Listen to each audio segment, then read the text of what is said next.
So as part of the assessment, we were looking at carbon capture and storage, and I'm just gonna show for one of the sub-technologies what is going on. Joao, can you? No, no. Just push the bar. Here. Otherwise it does not work. I always wanted to use Prezi, but I always have more than 20 slides. That's not possible. You have to have little slides, so this, I do it. And now the thing, okay. So first thing what is carbon capture and storage. So what we doing is you actually have a production of electricity or a company who is having a large amount of CO2 as part of the processes. Let's speak about steels, concrete. For this case study, we were looking at power production. So you have a coal power plant which produces electricity and is having a lot of the CO2 emitted into the atmosphere. In this technology, you capture the CO2 after combustion. So we were looking at post-combustion carbon capture with a chemical solvent MEA. You are then compressing the CO2 and putting it into the transport system, and then you are piping. In our case study, you can also ship it, but we are going to pipe it to a storage location which will put the CO2 on the ground around at least 1 kilometer below surface. So that is the base case study. In terms of life cycle assessment, that means that we are taking into account coal production. When you capture CO2 here, you need energy, you need steam. As a consequence, the efficiency of the power plant goes down and you need more coal to produce the same amount of output. So that is actually what makes interesting to look at CCS from a chain analysis and not only from the capture unit of the storage unit. Our functional unit then is 1 kilowatt hour delivered to the grid. That is exactly the same functional unit that you don't have CCS. That is the service the power plant is doing. So when we look at as we have been through the whole study, we have impact on social being, human health, natural environment, exhaustible results and prosperity. And then they told me you only have 10 minutes, and I can spend actually a whole morning going through this.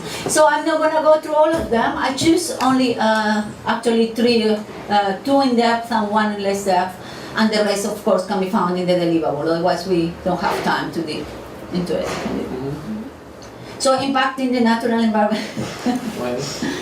I decided to show the results for the final indicator endpoint. So you have, we were looking at two different technologies. We were looking at pulverized coal power plant without CCS and with CCS, and we were looking at integrated gasification coal carbon cycle. So really gasification to produce electricity also with and without CCS. So forget this one, we're looking at this one. And what you see in the picture, if you take in terms of endpoint, is actually the CCS minimize the impact in the natural environment. Why is the picture looking like this? And the endpoint is because climate change is driving the picture. If you look at the midpoint scenario, then you will see climate change decreasing, but an increasing impact like acidification and eutrophication, due to increased amounts of NOx and SO2, increased toxicity. But when you put all together and you take the large amount of climate change that you can decrease, as the methodology is right now, that will drive your picture, and you have actually quite a decrease of almost 1/3 of the impact. The second thing that you can see there is that it's a shift in the importance on the direct emissions from the power plant. So when you have the power plant without CCS, most of the emissions, even if you look at the midterm, just midterm, comes from actually the electricity production, the power plant itself, with contribution from mining and from transport infrastructure. If you put CCS, because you are taking CO2 emissions at the power plant level, your contribution from mining, from transporting coal to the power plant, but also transporting the CO2 to the storage, increase in the picture. So you have a shift between indirect and indirect effects if you look at the reference plant and if you look at the plant with CCS, and that is exactly the same if you look in terms of gasification. So if you look at impact in prosperity, and then here we are only I only took the final picture, the one that the system used for aggregation. What we have done in the case studies, we go through all the indicators and discuss all the indicators, with the idea that actually GDP is only one of the outputs of the system, but you have information about backward linkages, forward linkages, capital, labor, so all of them in the report are separately discussed. And there are 2 points that I think we found. We are looking this at the system level. So it's not the functional unit, it's not my functional unit multiplied by the number of functions. In this amount, the amount of electricity is actually what happens with the whole economy, of which CCS is a small part of electricity. With CCS is a small part. Therefore, it's not surprising that if you just look at the absolute number, you have actually to go, I think, 4 or 5 decimals in the system when you see a change. So yes, there is a relative difference. Yes, prosperity seems to be increasing, but if you will have that in percentage number, it's still 0.0001% increase. A recommendation that we make in the report is you need to here present these results economy-wide, and you need to assess it at the functional unit level, because otherwise you are not going to be able to look at the changes. So the whole time in the report we look functional unit, technology level, system level, so to provide the whole picture. Otherwise you get these kind of numbers, which, yeah, what is the interpretation there? When you look at the combination of the 3 levels, then you can decide whether the impact goes in the direction that you would like it to go. Yeah. So you have impact on social well-being. These are the quantitative indicators. So the first thing that we wanted to go is, okay, you have a numbers, but we were looking what was the increase, what was the trend if you compare the prospective scenario, so with CCS, to the reference scenario. So we were having this an increase in total employment, an increase in knowledge-intensive jobs, but also an increase in child labor and forced labor, which is not surprising if you think that I'm increasing the coal, which I'm importing for developing countries, we tend to have child labor. So it does make sense in that sense. A decrease in income inequality and a decrease in the Gini index. And what we did was a little bit the question, is that good or is bad? How do the arrows actually go? What we suggested is that you have to put next to it how do you think the trend should go.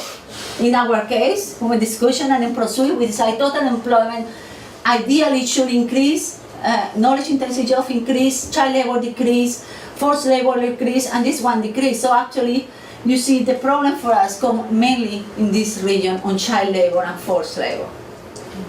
The second thing is, yes, you have absolute differences that go in the direction you would like to do, but you are speaking about here, for instance, on 384 hours in absolute difference because you are looking at the whole system.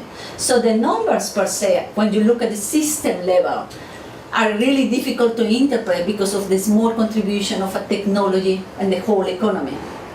So that's always back and forward. Yes, we want to look at the system level. At the same time, there is one technology that will change the whole economy.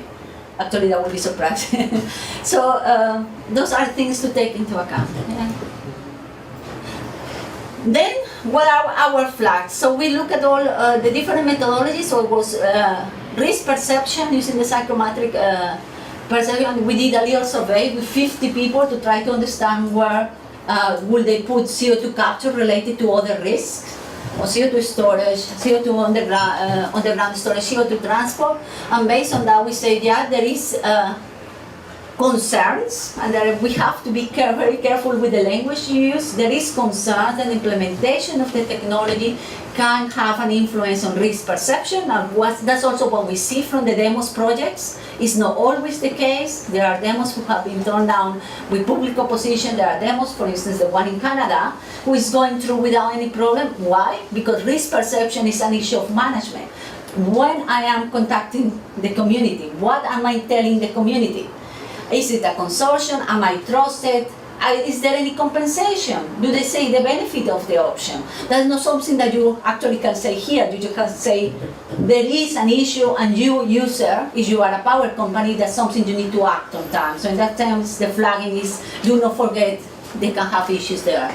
Was also trust in risk information, which is actually quite related to whether and how the information is transmitted.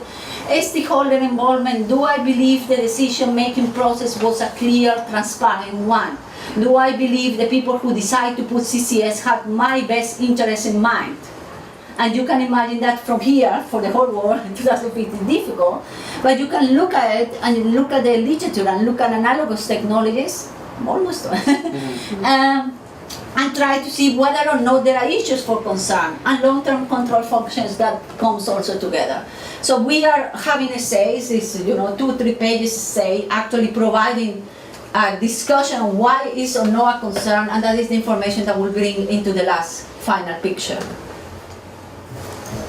So of course, the question is whether or not it's sustainable.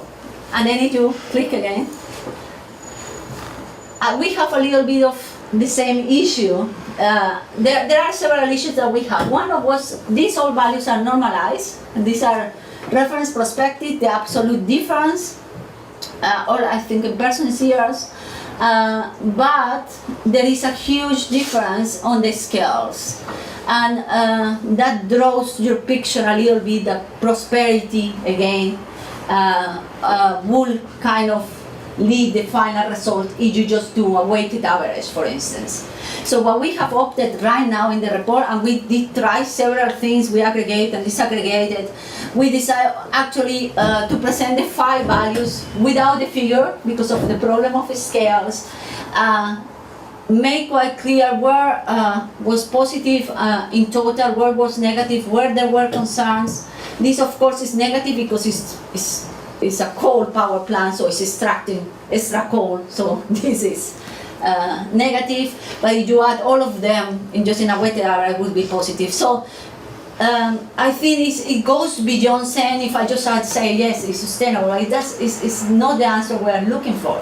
The answer I was looking for is where do I, as a developer or as implementation of technology, what do I need to take into account to make it sustainable?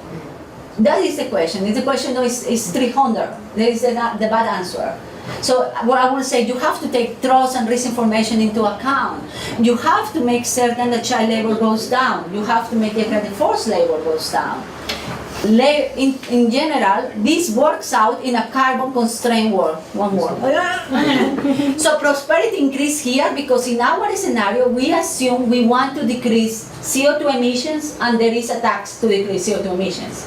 If you don't have a carbon-constrained world, the scenario changes because then it's an expensive technology that it won't be implemented. So there's also something to be taken into account. The end.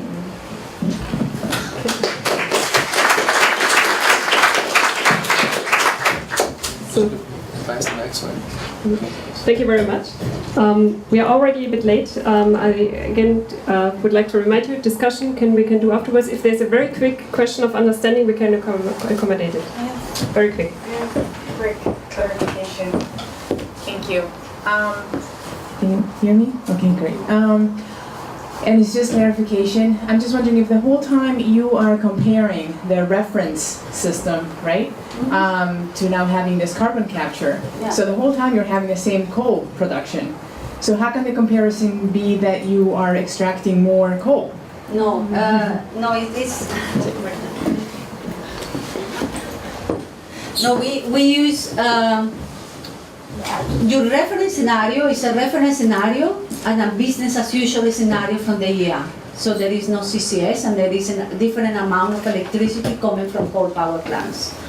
For your market penetration, then we look at an EA blue map scenario with a 2-degree targets, and to reach that, you will need this amount of coal coming with CCS. So that is the comparison I'm making. Okay. Thank you very much, Andrea, again.